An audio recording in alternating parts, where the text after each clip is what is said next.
Welcome to the Dental Business Guide podcast.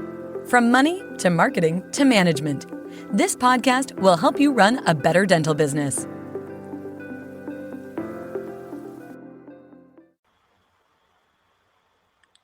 Right. Hello, everybody. And this is Andrea here on the DSO podcast today. And I'm delighted to have today Dr. Andrija Petar Bošnjak on the call today. Hi, Andrea. How are you doing? Hi, fine. How are you? Good. So I'm good. I'm good, thanks. So, Andrea, where are you today? Where are you? Where are you based? I'm actually at home. You're at home, yeah? Yes. Finally. Finally. So where's home for you? Home is, I'd say Zagreb, the capital of Croatia. Well, just a small village outside of it. Okay. And so just give me a rundown of your day today. Where did you go? You said you traveled a lot today to me earlier. What have you been up to? Well, today I visited the clinic, one of our clinics, which is located in Ljubljana, Slovenia, the capital of Slovenia. Did a few patients there.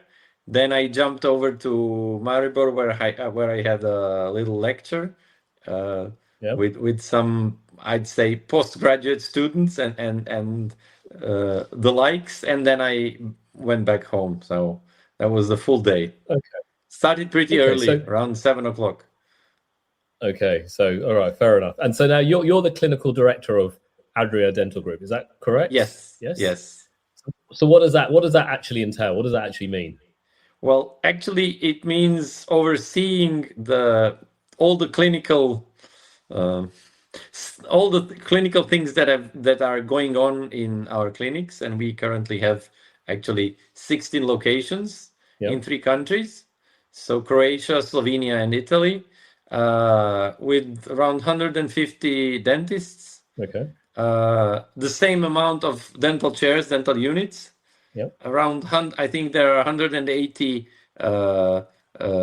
dental assistants, and the same amount of dental technicians. And the whole group is around, I think, 720 plus something employees. Most of the people are employed in the group. Okay, so 720 people across about 16 locations. So it's quite a large number. Each of your clinics are probably quite big. Am I right in saying that? How many chairs would a typical clinic? Well, a typical clinic would be between 10 and 12 chairs.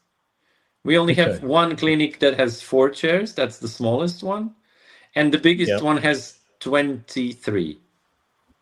Wow. Okay. 23 chairs. Okay. So I'm based here in the UK, and that's quite rare to have anything with even more than 10, to be honest with you. So when you're saying 23 chairs, it's more like a hospital, I guess, as opposed to just a dental clinic. Correct? Yeah. Well, it's not a hospital. It's really a dental clinic. Okay. And it serves mostly Italian patients that come for a day visit. So they drive from Italy. It's located in Rijeka. And they drive for a day visit, do what they can do in this one day, and then they go back home. Okay. Because Croatia is pretty strong in dental tourism, especially thanks to the very close location to Italy. And in the beginning of 2000s, it was really an explosion of both clinics and patients coming over, because the quality of Croatian dentistry is very high. And this is something that Italian patients fairly early, they recognized that, and they have been using it ever since. So for the last, I would say, 25 to 30 years, there has been a substantial number of Italians crossing over the border, driving to Croatia, getting their teeth done. At that time, in the beginning, for just a quarter of the price. Today, the prices are pretty much similar. And what we have seen in the last year and a half, that we have a major switch from, at that time, small works, like fillings or small prosthetic works. We are now mostly doing full arch reconstruction, big reconstructions, makeovers, things like that. So this is something that our group has been focusing on. Okay. So historically, people would come from Italy for cost and quality, but now the cost is irrelevant. They're just coming for quality and bigger ticket, higher quality, more complex treatments, correct? Yes. Yeah. Yes, because well, since I visit this clinic fairly often, I now see patients that, of course, they come back. So after I think 2 Saturdays ago I was there, and there were like 4 or 5 patients that came back, and they wanted their work done again. Okay. Because they've done it, I don't know, in 2001, 2002, 2003, and now it's time that they change it. So they just come for the quality that they have been experiencing for this amount of time. So why do you think Croatian dentistry then, you may be biased in your opinion, but why do you think it's seen as such a strong thing, say, from Italian customers? What makes Croatia different?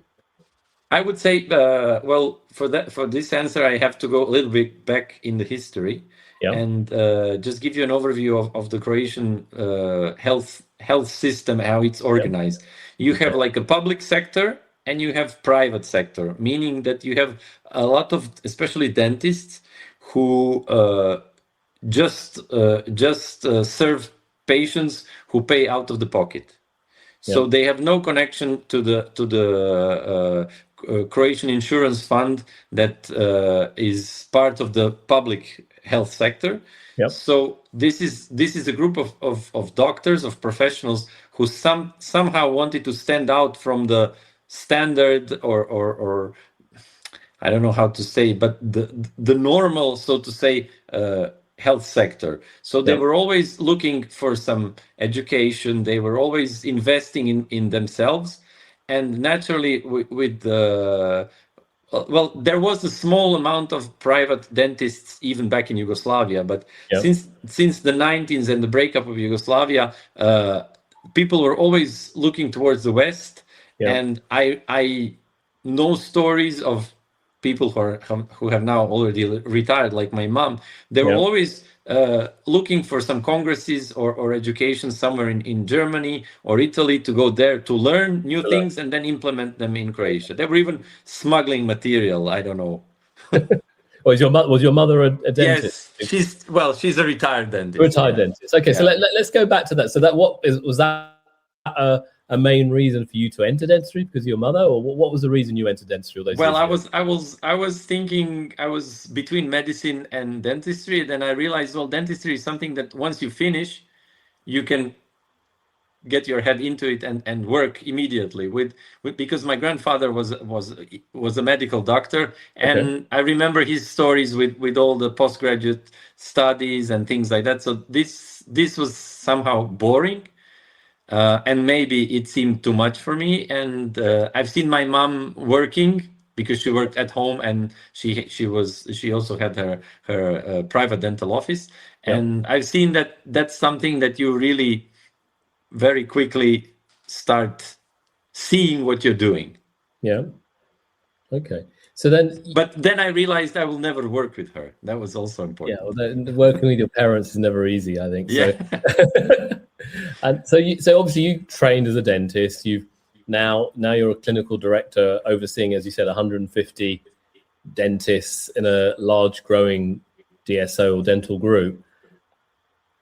How do you firstly, what's the difference between you before, when you were working perhaps as a pure full-time clinician, to now managing a large group of clinicians? How have you found that transition? Well, I've never been a full-time clinician, I have to tell you, because I started my career at the university and I worked there for 10 years. And then I went from the small assistant to the vice dean. Okay. And then I somehow realized that this was not the environment that I will spend my whole life in. Yeah. And then I moved to private dentistry. And I was ready to abandon my academic career, but then another university in Croatia called me to work as their part-time lecturer, and I've been doing this ever since. So that was in 2009. So I was always connected to the academia a little bit. So I was always, balancing maybe 2, sometimes even 3 jobs, because at one time I was at 2 universities at the same time. Okay. But now you're obviously a clinical director, 150 dentists you have to oversee. I guess having that academic background probably helps you in terms of managing the clinical workflows and clinical expertise. Is that right? Yes, because we are working very heavily on the education. We have also set up the academy, our academy, which has a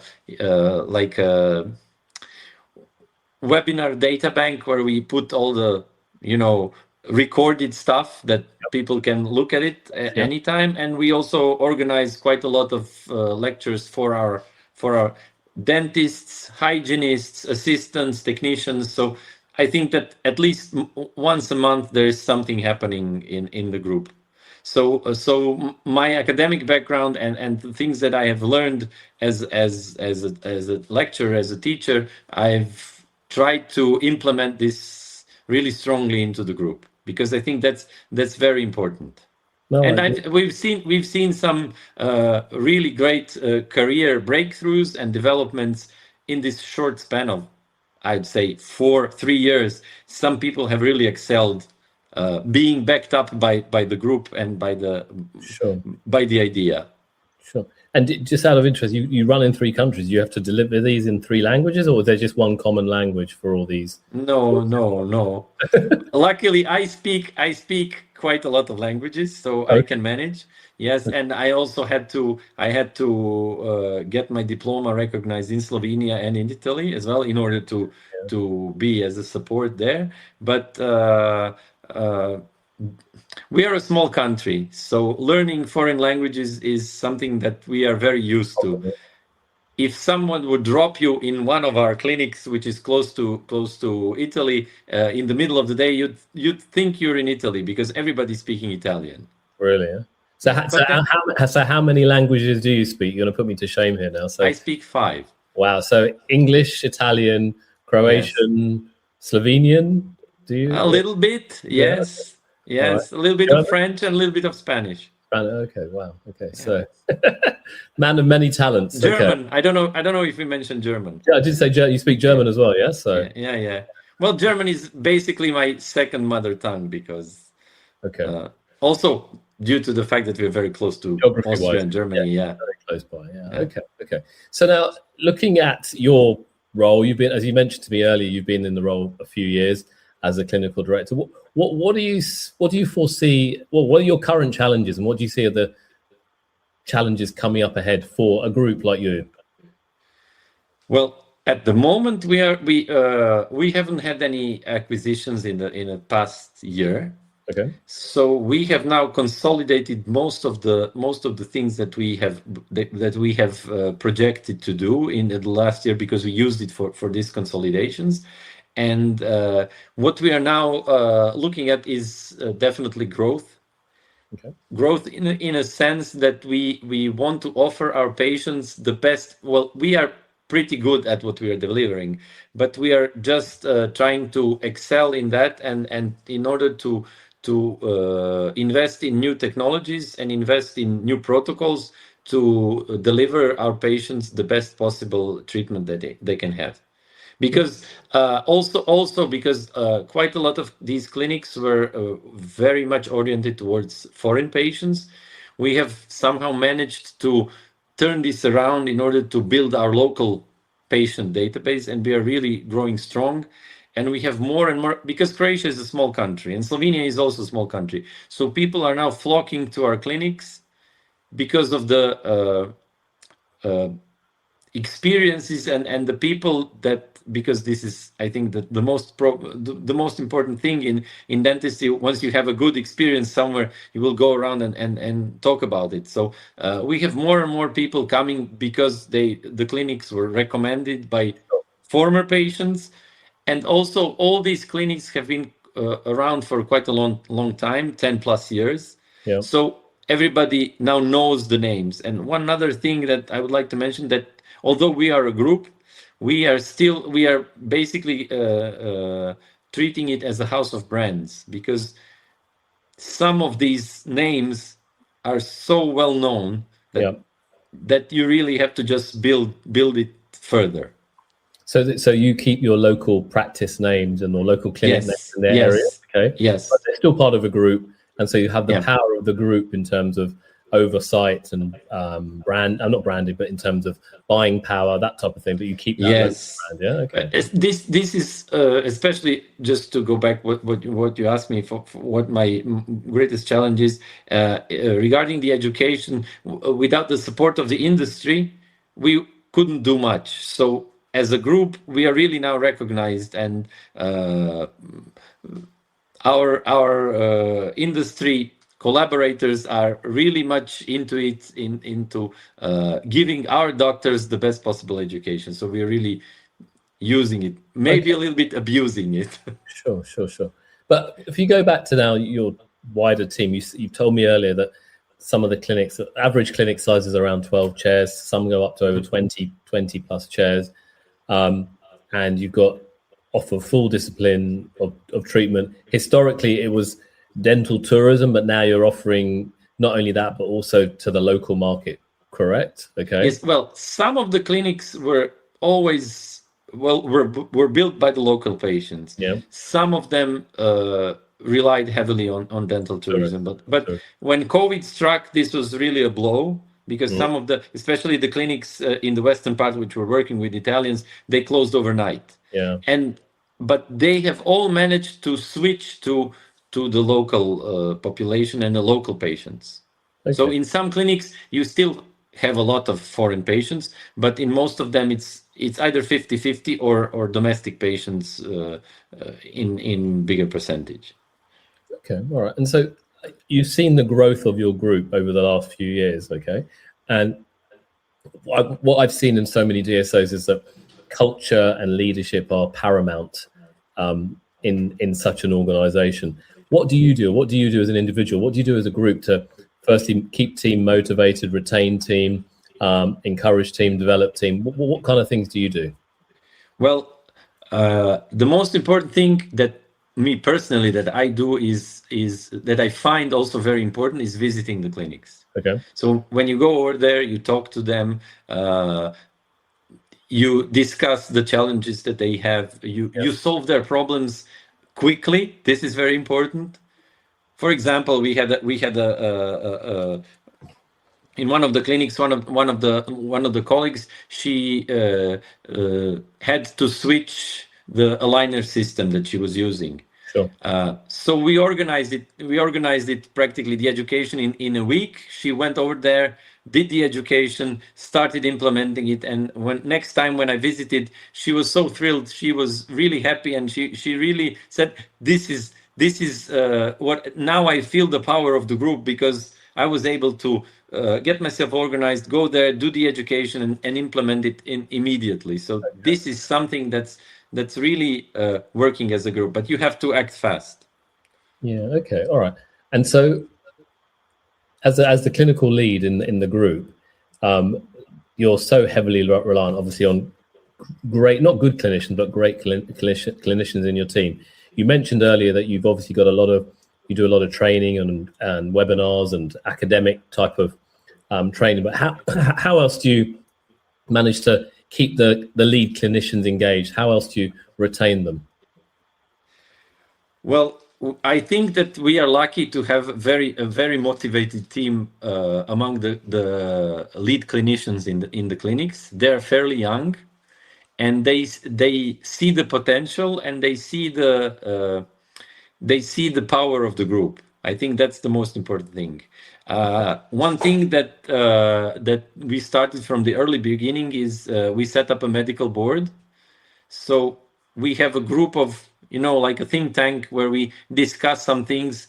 Sometimes it's just a few WhatsApp messages or a quick call, but we seem to communicate very, very heavily and to discuss the things that are at hand, so we can move forward.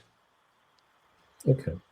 Now it's interesting. You mentioned a medical board, okay, that you have, and obviously of clinicians, experienced clinicians. But obviously, a group has got investors, okay, and there's always people like me on the other side, the accountants, the money people, okay. And in some groups I've seen, there's always been an element of tension or the finance team aren't happy with what the clinicians are doing, or vice versa. How do you manage that situation in such a group? Well, I have to say, because our group is private equity backed, so of course, the financial aspect of the group is very important. But I think that we are very lucky because all these clinical leads also have a sense of financial responsibility. So they always balance very, very skillfully between, they need not to be on different sides, but something that the clinician wants and what is financially acceptable. So we always try to discuss these things, and but also once the clinical side presents the arguments and really gives the reasons why something should be done in a way that it should be done, it's always accepted. So we have quite a freedom in deciding.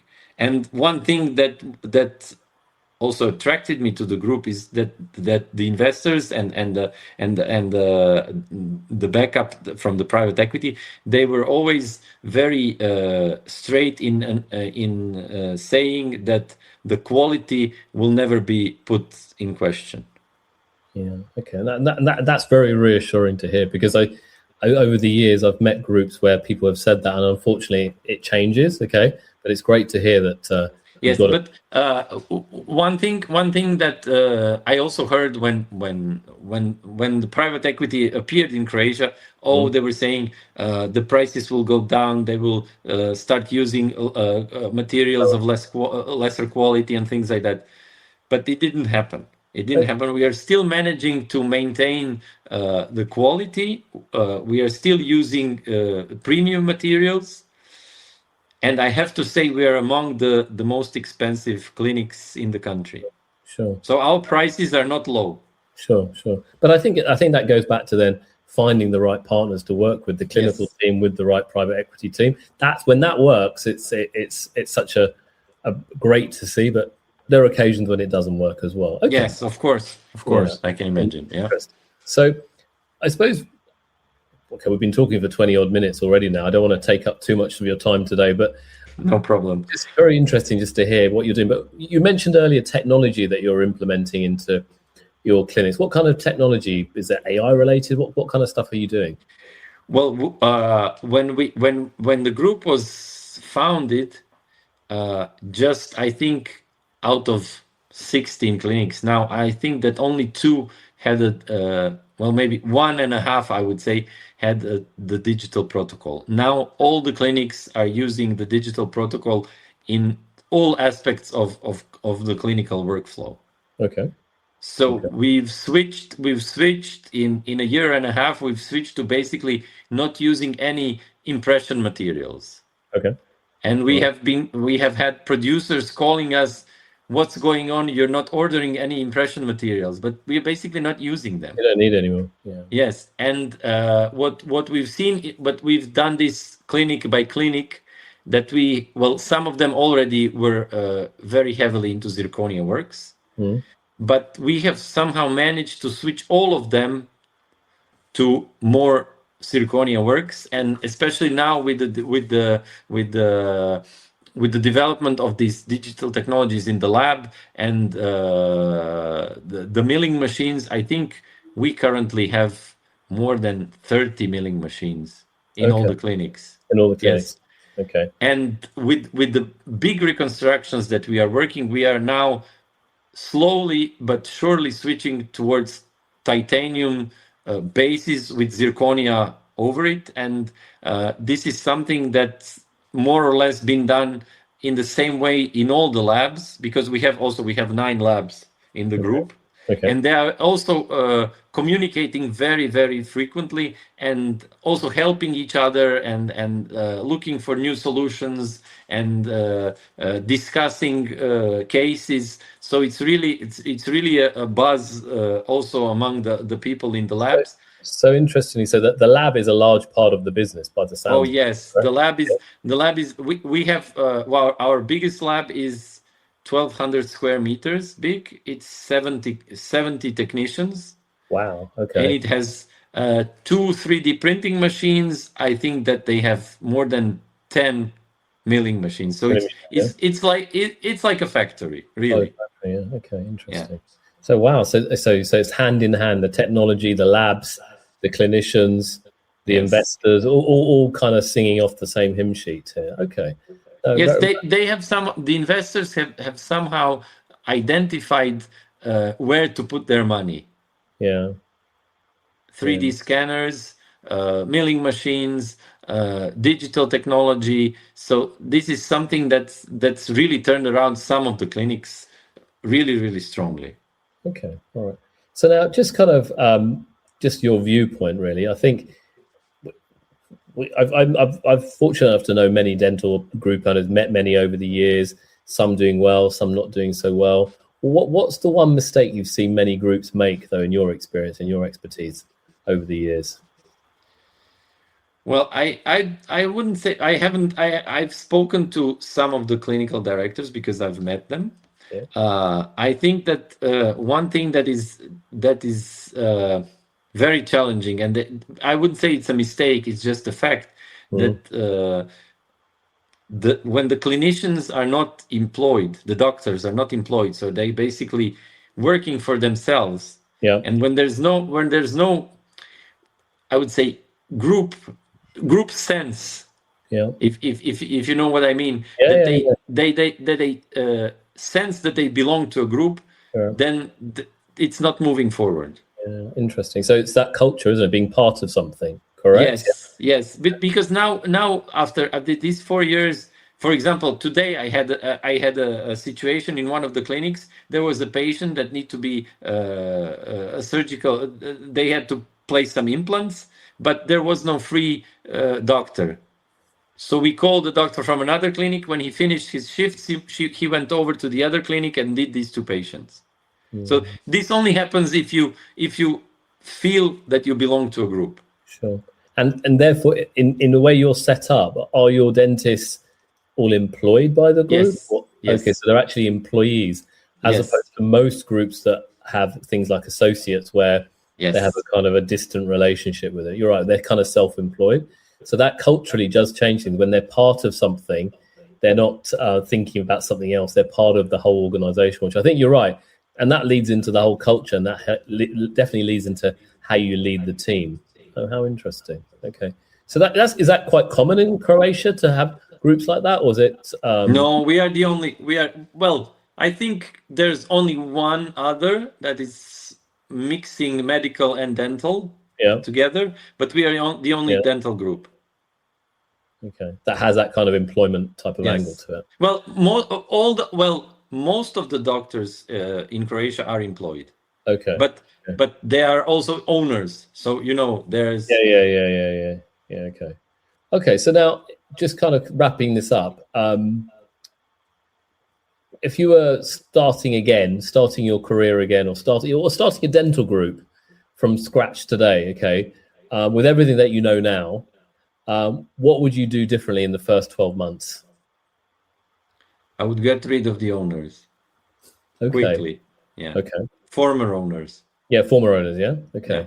As quickly as possible. Why? Yes. Because I think in a clinic that has substantial size, the owner is not so important anymore. I mean, the business goes on. It doesn't matter who is the owner. Yeah. So just removing or just putting him aside or giving him some other thing to do than manage the clinic that he has built makes you gives you free space to reorganize the clinic in a way that you want it to be reorganized. And you have to reorganize because it's not one entity anymore, so it's part of something else. Sure. Okay. And then one final question, Andrea. If a dentist is listening to this tonight and wants to make one change tomorrow morning to start building their group bigger, better, higher performing, what's that one thing they should be doing, in your opinion? they should hire someone who will take care of their finances. Okay. All right. Okay. Because I don't think that, well, some dentists are really good into finances, but most of them focus too much on the clinical work and love the clinical work too much in order to have time, space, and the energy for the managing part. So hiring and finding someone who will manage the clinic, who you will discuss it with, that's the most important thing if you want it to grow. Yeah, well, I agree, and I think I echo that. As an accountant myself, I think I've seen it. I married a dentist. I'm still married to a dentist, and her biggest weakness was the financial side, and that's how I started off my business, from her weakness. So it's very interesting that you see the same thing as well. Even yes, definitely. Because today there is so many things that you have to take care in the clinical part that you basically don't have the time for this as well. Yeah. And the clinical time is, as you said, it's getting harder and harder and more complex, and technology and all these things are evolving. So you need to have good people, business people around you to help you. Well, and if that person is then has the emotional part to understand what dentistry is all about, then you have a perfect match. Yeah. Okay. Well, amazing. Well, thank you so much, Andrea. I think I've taken up 30 odd minutes of your time this evening. It's been a real pleasure to have you on this podcast. You've obviously got a wealth of experience, wealth of knowledge, and thank you for sharing your insights today. Well, thank you for inviting me. It was really a pleasure to talk to you, and I hope to see you soon somewhere live again. Absolutely. We'll see you soon. I'm sure I'll see you soon. Whether it's in Europe or if you're coming here to the UK, you just never know where we are. And actually, we may even be coming to Croatia on summer holidays, actually. So if I am, I'll let you know where I am. Yeah. Yes, great. Okay. Well, lovely to see you. Okay, I'll stop this now. Thanks for listening in to the Dental Business Guide podcast. We welcome your feedback, and if you're enjoying it, please let your friends know too. Until the next time on the Dental Business Guide podcast.